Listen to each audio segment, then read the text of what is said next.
Hello students, இந்த வீடியோவில் நம்ம 10 ப்ராக்டிஸ் கொஸ்டின் சால்வ் பண்ண போகிறோம்.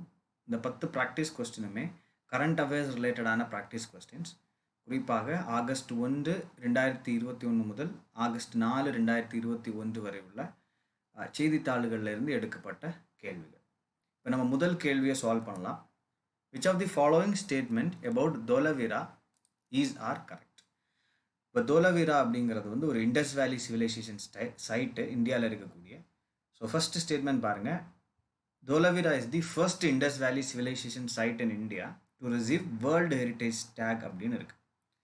ஸோ இந்த தோலவீரா அப்படிங்கிற இடத்துக்கு யுனெஸ்கோ இந்த ஆண்டு வேர்ல்டு ஹெரிட்டேஜ் சைட் உலக புராதன சின்னம் அப்படிங்கிற அந்தஸ்தை வந்து வழங்கிச்சு. அதனால் இந்த ஃபர்ஸ்ட் ஸ்டேட்மெண்ட் கரெக்டு. ரெண்டாவது ஸ்டேட்மெண்ட் பாருங்கள், one of the futures that stands out in the sites is its memorials with offerings of precious stones. So இங்கே இந்த ஸ்டேட்மெண்ட்டும் கரெக்ட், செகண்ட் ஸ்டேட்மெண்ட்டும் correct. So option C both 1 and 2 அப்படிங்கிறது தான் correct answer. இப்போ இந்த தோலவீரா ஏன் ஸ்பெஷல் அப்படிங்கிறத பார்க்கலாம். ஸோ இந்த தோலவீரா அப்படிங்கிறது 1968 ஆர்கியாலஜிஸ்ட் ஜகத்பதி ஜோஷி அப்படிங்கிறவர் டிஸ்கவர் பண்ணார். ரைட், ரொம்ப இம்பார்ட்டண்ட்டான ஒரு இண்டஸ் வேலி சிவிலைசேஷன் சைட் இது. மொகஞ்சதாரோ, கான்வேரிவாலா, ஹரப்பா இது மூணுமே பாகிஸ்தானில் இருக்கிற இண்டஸ் வேலி சிவிலைசேஷன் சைட்ஸ். அதுக்கப்புறம் இந்தியாவில் ராக்கி கார்கி இருக்குது. இந்தியாவில் ராக்கி கார்கிக்கு அப்புறம் பெரிய இண்டஸ் வேலி சிவிலைசேஷன் சைட் அப்படிங்கிறது வந்து இந்த தோலவீரா தான். Right, so of course the site contains ruins of an ancient Indus valley civilisation or Harappan city. So இந்த தோலவீராவுடைய ஸ்பெஷாலிட்டி என்ன அப்படின்னு பார்த்தீங்கன்னா, மற்ற பெரும்பாலான இண்டஸ் வேலி சைட்ஸ் எல்லாமே ஏதோ ஒரு ரிவருக்கு பக்கத்தில் இருக்க ஒரு நதிக்கரையோரம் அமைந்திருக்கக்கூடிய பகுதிகள். பட் இங்கே தான் இந்த தோலவீரா அப்படிங்கிறது ரான் ஆஃப் கட்ச், குஜராத் மாவட்டத்தில் ரான் ஆஃப் கட்ச் பகுதியில் இருக்குது. கட்ச் மாவட்டத்தில் இருக்கக்கூடிய ஒரு இண்டஸ் வேலி சிவிலைசேஷன் சைட் அது. ஸோ இதுதான் ஒரு ஐலண்டில் இருக்கக்கூடிய ஒரு இம்பார்ட்டண்ட்டான Indies valley civilisation side. So அது இதோடைய ஒரு ஸ்பெஷாலிட்டியாக சொல்கிறாங்க. இன்னும் நிறைய யூனிக் ஃபீச்சர்ஸ் இதுக்கு இருக்குது. ஸோ இந்த தோலவீரா 40வது வேர்ல்டு ஹெரிட்டேஜ் சைட், இந்தியாவினுடைய 40வது வேர்ல்டு ஹெரிட்டேஜ் சைட். ஸோ இந்த வருஷம்தான் 2 சைட்ஸை 39th சைட் அப்படிங்கிறது வந்து ராமப்பா டெம்பிள், தெலங்கானாவில் இருக்கக்கூடிய ராமப்பா டெம்பிளை அனௌன்ஸ் பண்ணியிருந்தாங்க யுனெஸ்கோ, தெலங்கானா ஸ்டேட். அது வந்து 39th சைட். 40th சைட் வந்து இது. உலகத்திலே வெரி ஃபியூ கண்ட்ரிஸ் தான் 40க்கு மேற்பட்ட யுனெஸ்கோ ஹெரிட்டேஜ் சைட்ஸ் வச்சுருக்காங்க. ஸோ அதில் இந்தியா வந்து அந்த கிளப்பில் சூப்பர் 40 கிளப்னு சொல்கிறாங்க. ஸோ அந்த கண்ட்ரிஸ் குறிப்பாக இட்டலி, ஜெர்மனி, ஃப்ரான்ஸ், சைனா இந்த மாதிரியான நாடுகளுடைய வரிசையில் இந்தியாவும் சேர்ந்துருக்குது. அடுத்த கொஸ்டின் பார்க்கலாம். With reference to Tamil Nadu legislature which of the following statements is are incorrect? இங்கே வந்து தவறான ஸ்டேட்மெண்ட் எது அப்படின்னு கேட்குறாங்க. ஃபர்ஸ்ட் கொஸ்டின் பாருங்கள், the Madras Legislative Council was inaugurated on January 12, 1921. Actually இந்த ஸ்டேட்மெண்ட் வந்து கரெக்டு. ஸோ அதனால் இன்கரெக்ட் அப்படிங்கிற டெஃபினேஷனுக்குள்ளாடி அது வராது. அடுத்தது in 1927 doctor Muthulakshmi became the first women member of the council. So இங்கே இந்த ரெண்டு ஸ்டேட்மெண்ட்டுமே ஃபேக்சுவலி கரெக்ட் ஸ்டேட்மெண்ட். அதனால் ஆப்ஷன் டி நெய்தர் 1 nor 2. ஏன்னா இன்கரெக்ட் ஸ்டேட்மெண்ட்டுக்கு கேட்குது கொஸ்டின். இன்கரெக்ட் ஸ்டேட்மெண்ட்ஸ் எது அப்படின்னு கேட்குது. So neither 1 nor 2 is the correct answer. இப்போ இந்த தமிழ்நாடு லெஜிஸ்லேச்சர் சமீபத்தில் தான் பார்த்தீங்கன்னா 100வது நூற்றாண்டு விழாவை நம்ம கொண்டாடணும். ரைட், தமிழ்நாடு அரசாங்கம் கொண்டாடிச்சு. ஸோ அதுக்கு பின்னாடி இருக்கக்கூடிய ஃபேக்ட்ஸ், ஹிஸ்டாரிக்கல் ஃபேக்ட்ஸை நம்ம பார்க்கலாம் இந்த ஸ்லைடில். 1919 கவர்மெண்ட் ஆஃப் இந்தியா ஆக்டை வந்து பிரிட்டிஷர்ஸ் வந்து போடுறாங்க. It was based on its also called as Montagu Chelmsford reforms. Yeah, so இந்த ரிஃபார்ம்ஸ் வந்து நிறைய புதிய விஷயங்களை இன்ட்ரடியூஸ் பண்ணுது. எஸ்பெஷலி மாகாணங்களை இரட்டை ஆட்சி முறை, diarchy in the provinces. Okay, so this government of India act 1919 it introduced diarchy in provinces. அதுக்கப்புறம் பார்த்தீங்கன்னா ப்ராவின்சஸுக்கு நிறைய ரிலாக்ஸேஷன்ஸ் கொடுக்குது. relaxation of central control over provinces, especially இந்த ப்ராவின்சஸ் மாகாணங்கள் என்ன பண்ணலாம் அப்படின்னா சில முடிவுகளை எடுக்கலாம், நிர்வாக ரீதியாக, நிதி ரீதியாக, சட்ட ரீதியாக சில முடிவுகளை எடுக்கலாம், பட்ஜெட்டை ப்ரிப்பேர் பண்ணலாம், சில சட்டங்களை உருவாக்கலாம் அப்படிங்கிற மாதிரியான சில ரிலாக்ஸேஷன்ஸை ப்ராவின்சஸுக்கு கொடுக்குறாங்க, மாகாணங்களுக்கு கொடுக்குறாங்க. அன்னைக்கு இருந்த மாகாணங்களில் ஒரு மாகாணம் மெட்ராஸ் பிரசிடென்சி. ரைட். ஸோ இந்த மெட்ராஸ் பிரசிடென்சியில் இந்த 1919 மேற்கொள்ளப்பட்ட சீர்திருத்தங்களுக்கு பிறகு தேர்தல் நடக்குது. ஸோ அந்த தேர்தலில் முதல் தேர்தலில் காங்கிரஸ் பார்ட்டி, இந்தியன் நேஷனல் காங்கிரஸ் பங்கேற்கல. ஒத்துழையாமை இயக்கத்துக்கு ஆதரவாக காங்கிரஸ் என்ன பண்ணுது அப்படின்னா அந்த எலெக்ஷன்ஸ் எல்லாமே பாய்காட் பண்ணுது. ஸோ அதுக்கு பிறகு ஜஸ்டிஸ் பார்ட்டி அந்த தேர்தலில் 63 இடங்கள் ஜெயிக்குது லெஜிஸ்லேட்டிவ் கவுன்சிலில். சுப்பராயலு என்ன பண்ணுறாரு அப்படின்னா ஃபர்ஸ்ட் ப்ரீமியர் சிஎம் ஆஃப் தமிழ்நாடாக பொறுப்பேற்கிறார். ஸோ அன்னைக்கு வந்து ப்ரீமியர் சிஎம் அப்படின்னு சொல்கிறாங்க. சுதந்திரம் பெறுவது வரைக்கும் நம்ம வந்து பதவி வகித்த சிஎம்ஸ் என்ன சொல்கிறாங்க அப்படின்னா ப்ரீமியர் சிஎம்ஸ் அப்படின்னு சொல்கிறாங்க. அதுக்கு பிறகு சீஃப் மினிஸ்டர்ஸ் அப்படின்னு நம்ம சொல்கிறோம். ஓகே. ஸோ இந்த நீதி கட்சி வந்து ஜஸ்டிஸ் பார்ட்டி 1921 1937 வரைக்கும் பதவியில் இருந்திருக்கு. 1937க்கு பிறகு இந்தியன் நேஷனல் காங்கிரஸ் பதவிக்கு வந்தது. ஓகே. ஸோ இந்த நீதி கட்சி தன்னுடைய கொள்கைகளை எல்லாம் வந்து அந்த அவ்வளவு லிமிட்டட் பவர்ஸ் இருந்த பிறகுமே நிறைய சீர்திருத்தங்களை உருவாக்குச்சு. கல்வியில், விமன் எம்பவர்மெண்ட் ரிலேட்டடாக நிறைய சீர்திருத்தங்களை உருவாக்குனாங்க. ஸோ அதனால் இதை நினைவு கூறும் விதமாக தான் இந்த 1921 இந்த மெட்ராஸ் பிரசிடென்சியில் அன்னைக்கு அந்த லெஜிஸ்லேட்டிவ் கவுன்சில்ஸ் எஸ்டாப்ளிஷ் பண்ண அந்த நினைவை போற்றும் விதமாக தான் இப்போ ரீசெண்டாக என்ன பண்ணாங்க அப்படின்னா 100ஆண்டு விழாவை கொண்டாடினாங்க. ரைட். அடுத்த கொஸ்டின் பார்க்கலாம் நம்ம. The headquarters of National Film Archive of India is located at Pune. புனேல இருக்குது இதோடைய ஹெட் குவார்ட்டர்ஸ். ஓகே. ஸோ இந்த national film archive of India என்ன பண்ணும் அப்படின்னு பார்த்தீங்கன்னா it acquires and stores DVDs, cassettes, books, posters related to cinema. Okay. So அதை store பண்ணி வைக்கக்கூடிய ஒரு ஆர்கைவ்னு அதான், ஸ்டோர் ஹவுஸ் தான் இது. ரைட். ஸோ கரெக்டாக டாக்குமெண்ட் பண்ணி வைப்பாங்க. ஸோ என்ன சொல்கிறாங்க அப்படின்னா 1910களிலிருந்து இந்தியாவில் வெளியான சினிமா பற்றின டாக்குமெண்ட்ஸ் வந்து இங்கே இருக்குது. சினிமா பற்றின டாக்குமெண்ட்ஸு, அதனுடைய ரெக்கார்டிங்ஸ் எல்லாமே இங்கே இருக்குது, ஃபிலிம் ரோல்ஸ் இருக்குது அப்படின்னு சொல்கிறாங்க. ஸோ ரீசெண்ட்லி ஒரு 70 தெலுங்கு ஃபிலிம்ஸோட கிளாஸ் ஸ்லைட்ஸை இந்த national film archives of India வந்து அக்யூர் பண்ணி ஸ்டோர் பண்ணி வைக்க ஆரம்பிச்சிருக்காங்க. ஸோ அதனால் இது வந்து நியூஸில் இருந்துச்சு. ரைட். அடுத்து பாருங்கள், 4th question. Section 66A, right, held unconstitutional by the Supreme Court of India in the Shreya Shingal judgment in 2015 is related to. See, இந்த செக்ஷன் 66A அப்படிங்கிறது சுப்ரீம் கோர்ட், நம்முடைய உச்சநீதிமன்றம் அரசியலமைப்பு சட்ட ரீதியாக செல்லாது, அதுதான் அன்கான்ஸ்டிடியூஷனல் அப்படின்னு அனௌன்ஸ் பண்ணியிருக்காங்க. எப்போது 2015 இந்த ஸ்ரேயா சிங்கால் கேஸ் ஜட்ஜ்மெண்ட்டில். ஸோ இது எதில் உள்ள செக்ஷன், எந்த சட்டத்தில் உள்ள செக்ஷன் அப்படின்னு பார்த்தீங்கன்னா right to information technology act 2000. Right. தகவல் தொழில்நுட்ப சட்டம் 2000ஆவது ஆண்டில் உருவாக்கப்பட்ட இன்ஃபர்மேஷன் டெக்னாலஜி ஆக்டில் உள்ள ஒரு செக்ஷன் தான் இந்த 66A. ஸோ அப்போ இந்த செக்ஷன் 66A என்ன சொல்லுது அப்படின்னு பார்க்கலாம். So section 66A defines the punishment for sending offensive messages.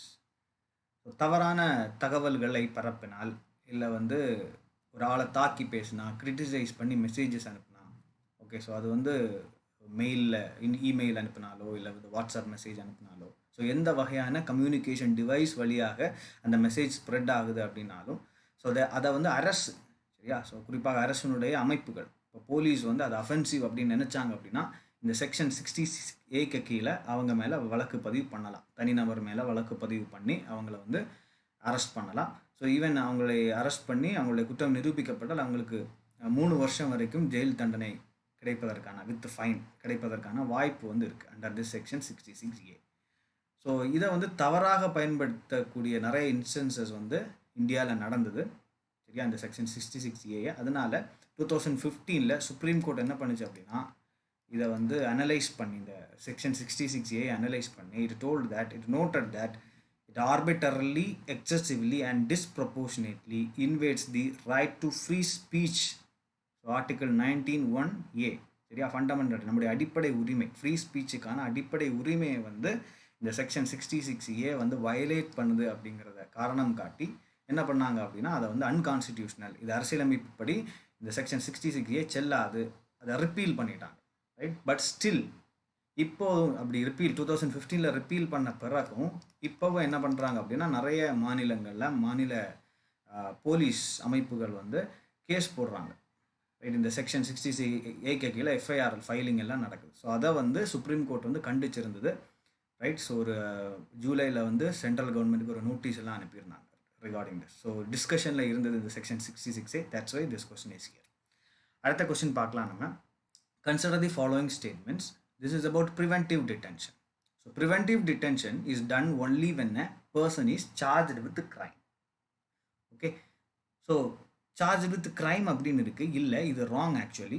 சரியா, ப்ரிவென்டிவ் டிடென்ஷன் ஒரு ஆளை எப்போ வந்து ப்ரிவென்டிவ் டிடென்ஷனை பண்ணுவாங்க அப்படின்னா, ஸோ அந்த நபர்னால இந்த person, suppose consider a person A, okay, so இவரால் பிற்காலத்தில் எனது ஃப்யூச்சரில் இவர் வந்து கமிட் பண்ணுவார், தப்போ வந்து செய்வதற்கான வாய்ப்பு இருக்குது அப்படின்னு சொன்னால் இவர் என்ன பண்ணலாம், டிடென்ஷனில் வைக்கலாம். அதற்கான ஒரு மெக்கானிசம் தான் இந்த preventive detention. It's there in our law book. Okay, so அதனால் இது சார்ஜ் பண்ண பிறகு ஒரு குற்றம் சாட்டப்பட்டு அவர் வந்து குற்றவாளி அப்படின்னு சொல்லி சார்ஜ் பண்ண பிறகு அவருக்கு கொடுக்கக்கூடிய தண்டனை கிடையாது. அதுக்கு முன்னாடியே இவர் குற்றம் இழைக்கலாம் அப்படிங்கிற முகாந்திரம் இருந்தாலே அவருக்கு மேலே என்ன பண்ணலாம், அவரை வந்து டிடென்ஷனில் வைக்கலாம். அதுதான் ப்ரிவென்டிவ் டிடென்ஷன். அதனால் இந்த ஸ்டேட்மெண்ட் வந்து ராங். அடுத்த ஸ்டேட்மெண்ட் பாருங்க. Article 22 of the Indian constitution provides protection against arrest and detention in certain cases. So this statement is correct. Okay, so the article 22, it comes under fundamental rights and it provides protection against arrest and detention in certain cases. So inge option B 2 only அப்படிங்கிறது தான் correct answer. Right, இப்போ இந்த preventive detention பற்றி சில facts பார்க்கலாம். So what is preventive detention? So நான் உங்கள்கிட்ட சொன்னது மாதிரி it involves detainment or containment of a person in order to keep him or her from committing future crimes. Okay, எதிர்காலத்தில் அவர் வந்து தவறு இழைத்திருவார் இல்லை தவறு இழைப்பதற்கான முகாந்திரம் இருக்குது அப்படிங்கிறதுனால என்ன பண்ணுறாங்க, அவங்கள டிடைன் பண்ணி வைக்கிறாங்க. ரைட், ஸோ இதுவும் இந்த ப்ரிவென்டிவ் டிடென்ஷன் கிளாஸும் என்ன பண்ணுறாங்க அப்படின்னா இந்த செக்ஷனையும் வந்து நிறைய இடத்துல இந்தியாவில் நிறைய இடங்களில் நிறைய மாநிலங்களில் மிஸ்யூஸ் பண்ணப்படுது. ஓகே, ஸோ அதனால் சுப்ரீம் கோர்ட் எகைன் இதுவும் வந்து என்ன பண்ணணும் அப்படின்னா இந்த ப்ரிவென்டிவ் டிடென்ஷன் அப்படிங்கிற செக்ஷனை தேவைக்கு மட்டும்தான் பயன்படுத்தணும். ஸோ அன்லஸ் ஒரு முக்கியமான தேவை இருந்தால் மட்டும்தான் இந்த ப்ரிவென்டிவ் டிடென்ஷன் கிளாஸை வந்து இன்வோக் பண்ணணும் அப்படின்னு சுப்ரீம் கோர்ட் வந்து சொல்லியிருக்கு. Especially it could be used only to prevent public disorder. ஒரு ஆளால் வந்து ஒரு நபரால் பப்ளிக் ஆர்டருக்கு, சட்டம் ஒழுங்கு சார்ந்த பிரச்சனைகள் வரும் அப்படிங்கிற ஒரு முகாந்திரம் இருந்தால் மட்டும்தான் இந்த ப்ரிவென்டிவ் டிடென்ஷனை யூஸ் பண்ணணுமே தவிர சாதாரண வேறு சட்டங்களை வச்சு டீல் பண்ணக்கூடிய கேசஸுக்கு நம்ம என்ன பண்ணக்கூடாது, இந்த ப்ரிவென்டிவ் டிடென்ஷன் கிளாஸை வந்து இன்வோக் பண்ணக்கூடாது அப்படின்னு சொல்லி ஒரு காஷனை வந்து இஷ்யூ பண்ணியிருக்கு. அடுத்து பாருங்கள், which among the following are the key indicators of periodic labor force survey? ரொம்ப இம்பார்ட்டண்ட்டான ஒரு survey, periodic labour force survey. இதோட இண்டிகேட்டர்ஸ் எது அப்படின்னு இங்கே கேட்குறாங்க. So labour force participation rate yes, worker population ratio yes, unemployment rate yes. So here option D 1, 2 and 3 is the correct answer. So இப்போ இந்த சர்வே இதை யார் ரிலீஸ் பண்ணுறா அப்படிங்கிறத பார்க்கலாம். ஸோ இந்த சர்வே இது ஒரு annual survey and it's conducted by national statistical office. Okay, it was started in 2017 and it essentially maps the state of employment. Okay, so இங்கே வேலை வாய்ப்பு எப்படி இருக்குது இந்தியாவில், லேபர் ஃபோர்ஸ் வந்து எவ்வளவு இருக்காங்க, எவ்வளோ பர்சன்டேஜ் இருக்காங்க, அந்த லேபர் ஃபோர்ஸில் எத்தனை பேர் வந்து எம்ப்ளாய்டாக இருக்காங்க அப்படிங்கிற டீட்டெயில்ஸை ரெக்கார்ட் பண்ணக்கூடிய ஒரு சர்வே இது. there are different indicators, நிறைய டிஃப்ரெண்ட் இண்டிகேட்டர்ஸ் இருக்குது. ஒன்று வந்து labour force participation rate, one of the very important indicator. So இது என்ன பண்ணுது அப்படின்னா லேபர் ஃபோர்ஸில் எவ்வளவு பர்சன்டேஜ் பீப்புள் இருக்கிறாங்க அப்படிங்கிறத டிட்டர்மைன் பண்ணுது. ஸோ லேபர் ஃபோர்ஸ் அப்படிங்கிறது என்ன அப்படின்னா யாரெல்லாம் ஒர்க் பண்ணுறாங்க, கரண்ட்லி யாரெல்லாம் ஒர்க் பண்ணுறாங்க, யாரெல்லாம் வந்து ஜாப் சீக் பண்ணிகிட்டு இருக்காங்க, வேலை தேடிட்டு இருக்காங்க, அப்புறம் வந்து யாரெல்லாம் வந்து வேலைக்கு அவைலபிளாக இருக்காங்க. ஸோ இது எல்லாத்தையும் இதை ஒட்டு மொத்தமாக நம்ம இந்த ஓவரால் பர்சன்டேஜை நம்ம டிஃபைன் பண்ணுறது தான் லேபர் ஃபோர்ஸ். யூஸ்வலி இந்தியாவில் வந்து 16 to 64 இயர்ஸ் ஆஃப் ஏஜில் இருக்கக்கூடியவங்க இந்த லேபர் ஃபோர்ஸுக்குள்ளாடி வருவாங்க. ரைட், அடுத்தது பார்த்தீங்கன்னா ஒர்க்கர் பாப்புலேஷன் ரேஷியோ, அது ஒரு இம்பார்ட்டண்டான இண்டிகேட்டர். ஸோ அது எதை குறிக்குது அப்படின்னா எம்ப்ளாய்டு பீப்புளை குறிக்குது, right? So it indicates the percentage of employed people in India. அடுத்தது finally unemployment rate, it shows the percentage of people unemployed among the labor force, right? Okay, moving on to the next question. Which among the following are the possible advantages of direct seeding of rice? Okay, நேரடி விதைப்பு முறை அப்படின்னு சொல்லுவாங்க.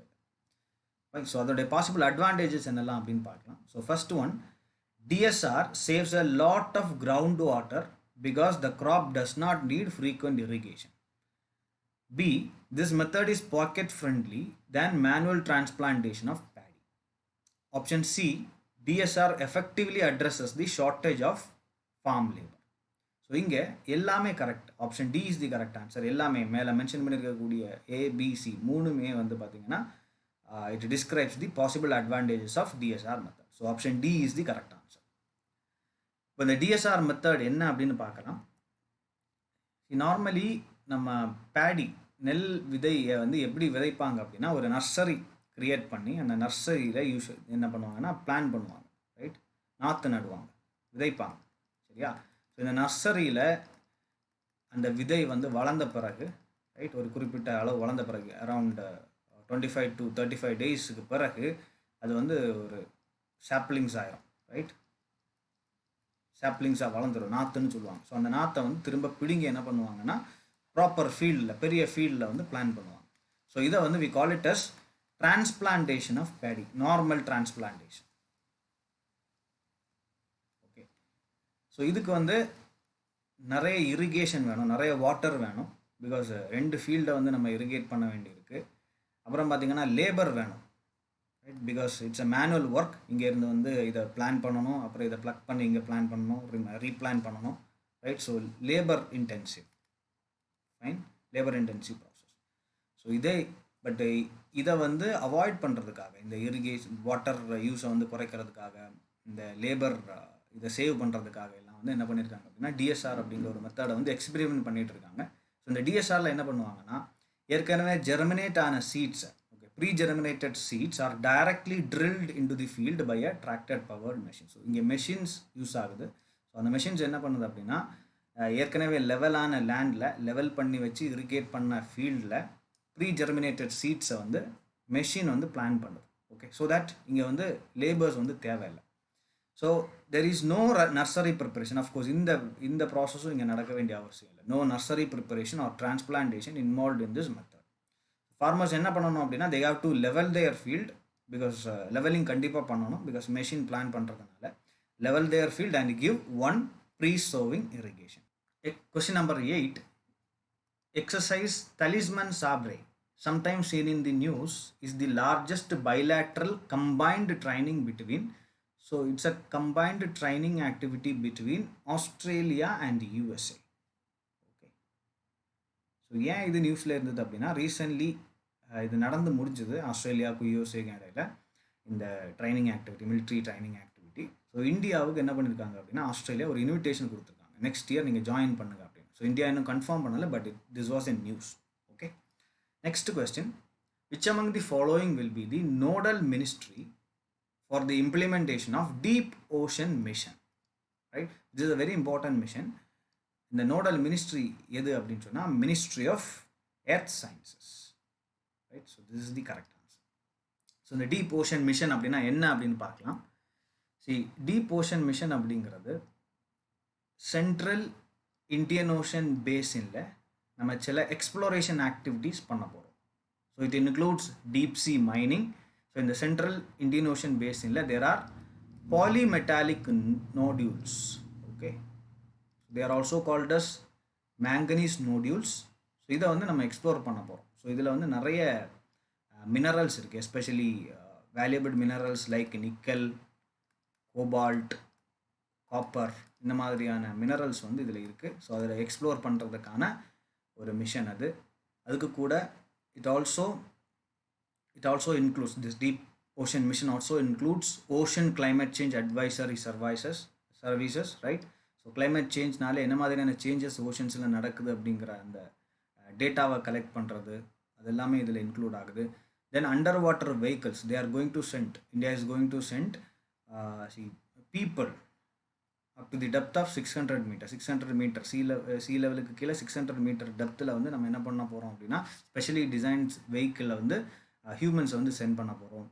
அப்புறம் வந்து we are going to collect samples of flora and fauna, right. So அங்கே உள்ளே இருக்கக்கூடிய கடல் மட்டத்தில் கடல் மட்டத்துக்கு கீழே இருக்கக்கூடிய கடலுக்குள்ளே இருக்கக்கூடிய தாவரங்கள் மற்றும் விலங்குகளை வந்து அதனுடைய சாம்பிள்ஸை கலெக்ட் பண்ணி ஆராய போகிறோம். ஸோ இப்படிப்பட்ட ஒரு நிறைய காம்பனன்ட்ஸ் இன்வால்வ் ஆன ஒரு சயின்டிஃபிக் மிஷன் தான் இந்த டீப் ஓஷன் மிஷன். ஸோ இதை வந்து 2021 இந்த இயரில் நம்ம பிகின் பண்ணுவோம் அப்படின்னு சொல்லி கவர்மெண்ட் ராஜ்யசபாவில் அனௌன்ஸ் பண்ணியிருக்காங்க. ஓகே, ஸோ ஆன்சர் பண்ணியிருக்காங்க. So that's why this is in news. Next thing, last question, with reference to Kudiran tunnel, okay, which among the following statement are correct? So it is Kerala's first ever tunnel for road transport and South India's longest 6-lane road tunnel. So this is correct. So இதோடைய ஒரு one வேயை வந்து இப்போ ரீசெண்டாக inaugurate பண்ணாங்க. That's why this is here. So the 1.6 kilometer long tunnel is designed through Pechi Valahani Wildlife Sanctuary. This is also correct. So ரெண்டு ஸ்டேட்மெண்ட்டும் correct. Option C both 1 and 2 is the correct answer. இந்த வீடியோவை பார்த்தவங்க எல்லாருக்கும் நன்றி. இந்த video பிடிச்சிருந்தா like பண்ணுங்கள். உங்களுடைய சக தேர்வர்கள், போட்டித் தேர்வுக்காக நுழைவுத் தேர்வுக்காக தயாரித்து கொண்டிருக்கக்கூடியவர்களுக்கு இந்த வீடியோவை வந்து ஷேர் பண்ணுங்கள். என்னெல்லாம் மாற்றங்கள் வேணும் அப்படின்னு நீங்கள் நினச்சிங்க அப்படின்னு சொன்னால் நீங்கள் கமெண்ட் பண்ணுங்கள். இந்த சேனலுக்கு சப்ஸ்கிரைப் பண்ணுங்கள். இணைந்து நம்ம கற்கலாம். நன்றி.